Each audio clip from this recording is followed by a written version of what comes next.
So our project is using a MELD machine, which is a relatively new additive manufacturing process that is based off of a friction stir welding concept.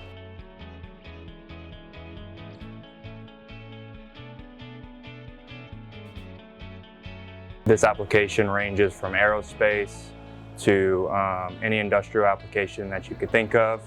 It's relatively new, where it's more of a research project at this standpoint, but it's starting to find its way into industry.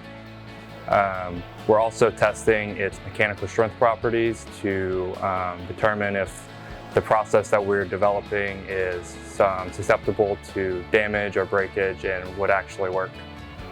We have a team of 6 mechanical engineers, including myself. Overall, the team's been working great together. We've made a lot of progress this semester and last. We've come a long way and hope to finish strong.